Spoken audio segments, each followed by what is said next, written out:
Hello everyone. දැන් මේ අපේ ක්ලයන්ට් කෙනෙක් යාවත් කාලෙන කිරීමක් කෙසට් වල දැනට මාස 5කට ළඟයි යා කියන විදිහට. දැන් බලන්න එයාගේ අතන නල්ල දෙපැත්තේ ලොකු අඩුවක් තිබ්බේ. එයාගේ නල්ල සෑහෙන පළල් වෙලා තිබ්බේ. දැන් අපි කරේ ඒ නල්ල පහත් කරලා ඉතාල ළඟ ඝනකමට කෙසටුවා සෆයර් තාක්ෂණය. මේ වගේ පෙන්වීමක් ගන්න පුළුවන් වෙන්නේ සෆයර් තාක්ෂණයෙන් පමණයි. ඒක තමයි ජීවුනම කෙසට් වල තාක්ෂණය. ඒක තමයි තුර්කියෙත් කරන්නේ.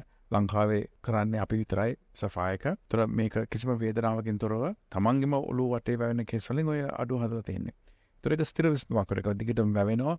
සාමාන්‍යයෙන් මාස 6දී 160ක් විතර බලාපොරොත්තු වෙනවා. හැබැයි මේ ක්ලයන්ට් අපේ ෆිනස්ට්‍රයිඩ් ද්‍රාවණය පාවිච්චි කරා ඔක්සිජන් එක ඇල්ලුවා මාස 7යි. ඒක නොමිලේ අපි කරන්නේ. ඔක්සිජන් එක රුපියල් 50,000ක් වටින ට්‍රීට්මන්ට් එකක් අපි මාස 6කට අපේ ක්ලයන්ට්ස්ට නොමිලේ දෙනවා. එතන ලක්ෂ 3ක් විතර වෙනවා ඒගොල්ලන්ට. ඉතින් ඒ ෆිනස්ට්‍රයිඩ් ද්‍රාවණය තියෙන එකම ආයතනයේත් අපි keshatransplant අතර විතරයි මේ ෆිනස්ට්‍රයිඩ් ද්‍රාවණය තියෙන්නේ. නැත්නම් පිටරටින් ගෙන්නන්න වෙනවා. ඉතින් ඒ සේරම අපි කරලා දෙනවා අපේ ක්ලයන්ට්ස් වෙනුවෙන්. මොකද අපිට අවශ්‍ය වෙන්නේ ඒගොල්ලන්ට හොඳ රිසල්ට් එකක් දෙන්න. ඒකත් එක්ක මාස 6ක් අපි අර අපේ WhatsApp group එකට ඒගොල්ලෝ එකතු කරලා තියෙනවා. ඒක හරහා තමයි මේ ෆොටෝ එකත් යවත් කිරීම කෙරුණේ. ඉතින් අපිට ඒ සහායත් දෙන්න පුළුවන්. ඊට අමතරව අපි කෙස් වර්ධනයේ අතිරේකයක් තියෙනවා බැලන්ස් කියලා. සහ ඉස්සොරි තෙල් ගතියක් තියෙනවා නම් අපිට මෙන්න ෂැම්පූ එකකුත් තියෙනවා. ඒවා ඊට අඩු මුදලට අපි දෙන්නේ පිටරට නම් ඒවා හරි මිලයි. ඉතින් කෙස් සම්බන්ධ උපදෙස් ඕන නම් ඕනලා කමතන්න keshatransplant.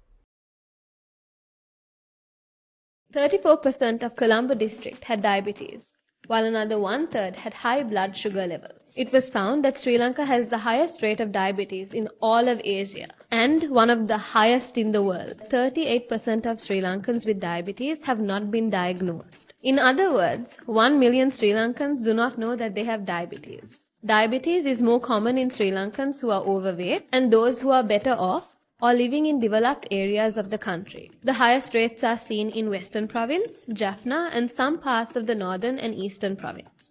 Use balance to control your carbohydrate intake.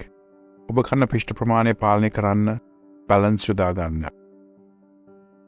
ලංකාවේ ජනගහනයෙන් 50%කට වැඩි ප්‍රමාණයකට දියවැඩියාව තියෙනවා. 50%කට වැඩි ප්‍රමාණයකට යම් කෙස්වලුවක් තියෙනවා. ඒක වයසත් එක්ක වැඩි වෙනවා. මෙතන තියෙන්නේ පෝෂණ පද්ධතියේ අඩුපාඩු.